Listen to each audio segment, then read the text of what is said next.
compañeros y profesora de octavo semestre de CIVDA. Mi nombre es Diana Carolina Esteves Neira, tengo 34 años y vivo en la ciudad de Bogotá. En este video hablaré sobre la administración de unidades de información que corresponden a la unidad número 1 de esta materia. Comenzaré hablando del término administración. Este tiene un origen etimológico que viene del latín administrare, que significa servir. Es decir, que la administración es la acción de servir a otros, de encargarse de sus bienes y asuntos y de la misma manera encargarse de asuntos y bienes propios. La administración es una actividad humana que busca obtener un resultado específico ejecutando unos principios o técnicas, todas estas creando una ciencia. Esta aplicada a actividades como planear, organizar, dirigir, coordinar, controlar o gobernar dentro de una empresa o una organización, ciudad o pueblo, se dirige a un destino que busca alcanzar unos objetivos específicos de un propósito o un progreso. Existen muchos conceptos para el término de administración. Esto tiene dos razones específicas. Uno, la primera razón busca que el término sea fácil para la traducción del management, que es muy global. Y la otra es, pues, dependiendo del tipo de organización que esté utilizando la administración. La administración ha ido tomando una importancia a medida que crece la población. Estas son actividades que buscan satisfacer necesidades en todo orden, ya sea material, cultural, social, espiritual. Y esto se debe a que como el hombre hay actividades que no puede realizar por sí mismo, busca asociarse con otros, generando una organización. Y estas organizaciones permiten una permanencia en la historia y una supervivencia, entre otros. Traduce Federación Internacional de Asociaciones Bibliotecarias, considera que la administración es un proceso integrado por unas fases, que son la planificación, organización, dirección, ejecución y control. Estos hacen necesarios que sea posible alcanzar los objetivos de cualquier organización.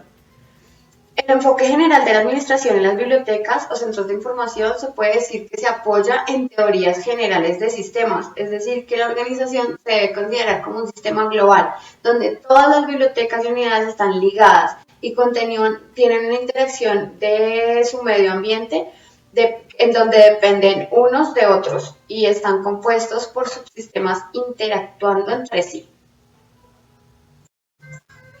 A lo largo de la historia de la humanidad existen organizaciones que han aplicado principios administrativos en su gestión, las cuales han servido como referencia para un diseño y desarrollo de muchos aspectos para la gestión de las empresas modernas. Entre estos se pueden destacar organizaciones como la Iglesia Católica, el Ejército, el Imperio Romano. Estos han aportado ejemplos y aspectos muy importantes en la administración de empresas, tal como la estructura organizacional, la jerarquía, la delegación, la gestión financiera y la planeación. Evolutivamente hablando, las teorías de la administración se podrían resumir de la siguiente manera. La administración científica, que fue generada en 1903, hablaba sobre la racionalización del trabajo a nivel operacional y los estudios en tiempos y movimientos. La teoría clásica, creada en 1916, hablaba sobre los principios generales de la administración y las funciones del administrador. La teoría de la burocracia, en 1909, hablaba del diseño de la organización formal. La teoría estructuralista, en 1932, hablaba de la organización formal e informal y análisis intra e interorganizacional.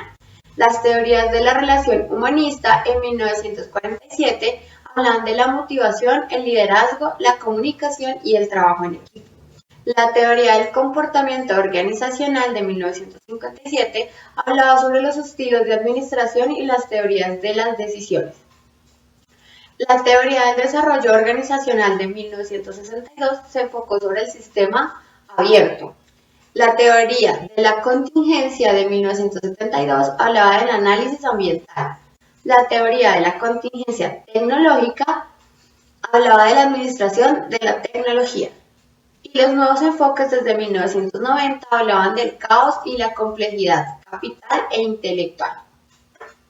La teoría administrativa surge ante las necesidades de la organización y sistematizar las diferentes situaciones, problemas o conocimientos que se han presentado en la administración de las empresas y que han permitido encontrar soluciones pertinentes a una realidad específica. De esta manera se puede entender que la evolución del pensamiento administrativo ha respondido a una problemática específica más relevante en determinadas épocas.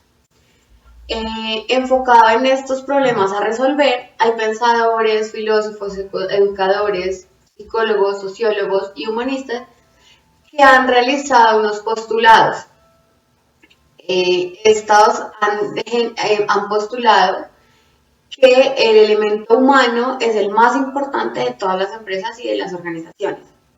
Los fundadores de esta escuela, que es la escuela o la teoría humanista, han basado sus estudios en el comportamiento de los trabajadores y en los grupos humanos. Dichos estudios han permitido comprender los aspectos de la aceptación consciente o inconsciente de las condiciones de trabajo, de las condiciones de la empresa, de el analizar los aspectos característicos de la personalidad y aspectos sociales del trabajo, la sociabilidad versus la productividad, la relación del trabajador con sus jefes, entre otras. Esta técnica es llamada hoy en día la administración de personas o la administración del talento humano. Estas tienen como proceso el reclutamiento, selección, la motivación, la capacitación, el desarrollo personal, el análisis de factores que influyen en un funcionamiento psíquico o fisiológico. Y estos procesos previenen o buscan prevenir accidentes y procesos de remuneración de incentivos.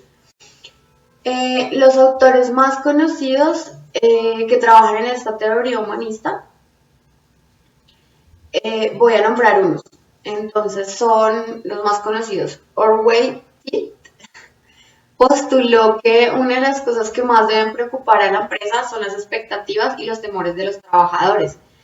Y que el administrador siempre debe ser un líder que, partiendo desde su conocimiento, debe dar la motivación a sus trabajadores.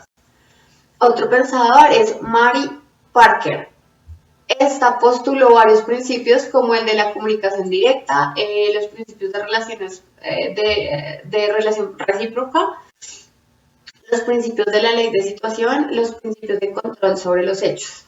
Otro pensador es George Elton. Él es considerado como un científico social, trabajó en el experimento de Hawthorne, creo que se pronuncia así, perdón, mediante la observación planificada. Este buscaba ver la influencia que tenía en el trabajador las condiciones que se pueden dar en la empresa, como la luminosidad, el ruido, la aireación, entre otras.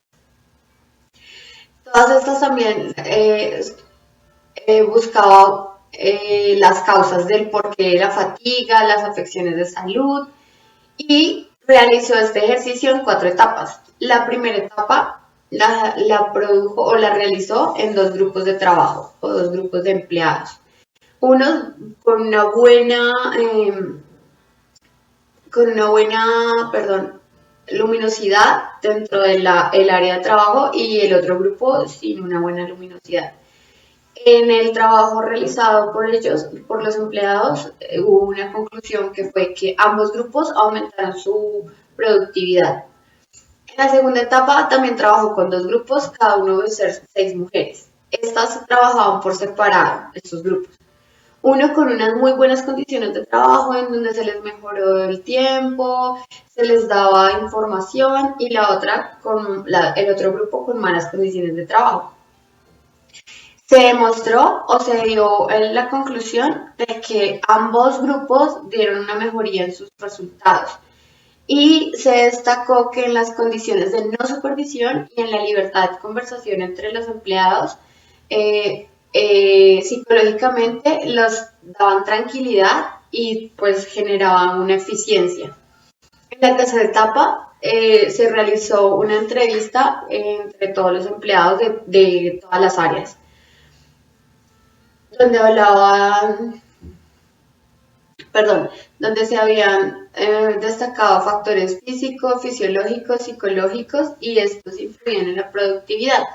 En estos dos tipos se destacó, se concluyó que habían dos tipos de organizaciones.